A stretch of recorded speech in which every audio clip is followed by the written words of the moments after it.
नमस्कार बंधुरा अपर्णा किचेन ब्लगे सबाइके स्वागत जानाई। तो तोमरा सबाई केमन आछो? आशा करी भालो आछो, सुस्थ आछो। तो आज के आमी आबारो एकटी नतून रेसिपि निये एसेछि तोमादेर बानिये देखाबो। तार आगे बोली अवश्यई नतून जारा आमार चैनलटिके सबस्क्राइब करे आमार पाशे থেকো এবং পুরো ভিডিওটা देखो কিভাবে বানাই। तो चलो रान्नाटा शुरू करी। तो आगे থেকে উনুনের মধ্যে কড়াই বসিয়ে রেখেছিলাম। কড়াই গরম হয়ে গেছে, ওর মধ্যে তেল দিয়ে দেব। সরষের তেল দিয়ে রান্না করব। তো তেলটা গরম হয়ে গেছে, প্রথমে শাকগুলো ভেজে নেব। তো পুঁই শাকের পোড়া বানাবো। তো পুঁই শাকটা তুলে দিয়েছি, এর মধ্যে অল্প করে লবণ দেব, কারণ পুঁই শাকে বেশি লবণ লাগে না। तो এখানে হলুদ গুঁড়ো দিয়ে দেব, দিয়ে ভালো করে নেড়ে নেব।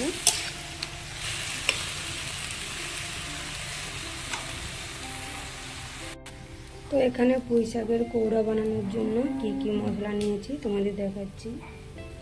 তো এখানে সরষে নিয়েছি, গোটা সরষে, পেঁয়াজ কুচি, কাঁচা লঙ্কা, জিরে, ধনে গুঁড়ো, সরষের তেল, অবশ্যই সরষের তেল লাগবে, লবণ, হলুদ। তো চলো সরষেটা বেটে নেব। তো দেখো বন্ধুরা, পুঁই শাকে অনেকখানি জল বেরিয়েছিল, ছেঁকে নিয়েছি, দেখতে পাচ্ছ। এর মধ্যে আর একটুখানি তেল দিয়ে পেঁয়াজটা ভেজে নেব, লবণ দিয়ে দেবো, কাঁচা লঙ্কা চিড়ে রেখেছিলাম দিয়ে দেবো। তো কড়াইয়ের মধ্যে আবারও তেল দিয়ে দিয়েছি, শাকটা ভালো করে ভেজে নেব।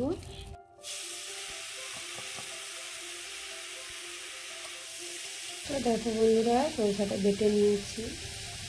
তো কড়াইয়ের মধ্যে তেল দিয়ে দিয়েছি, সরষে বাটাকে একটু ভালো করে নেড়ে নেব।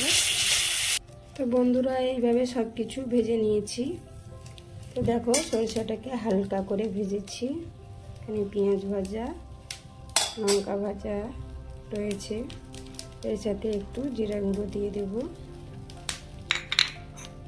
ওর থেকে সরষের তেল দিয়ে দেব, দিয়ে ভালো করে মাখিয়ে নেব। তো বন্ধুরা দেখতে পাচ্ছ পুঁই শাকের কৌড়া একেবারে তৈরি পরিবেশনের জন্য। তো রেসিপিটি কেমন লাগলো অবশ্যই লাইক শেয়ার কমেন্ট করে জানিও। তো কে কে পুঁই শাকের কৌড়া খেতে ভালোবাসো। তো যারা নতুন ওই চ্যানেলটিতে সাবস্ক্রাইব করে আমার পাশে থেকো, নতুন নতুন ভিডিও বানানোর জন্য উৎসাহ দিও। তো টাটা বন্ধুরা।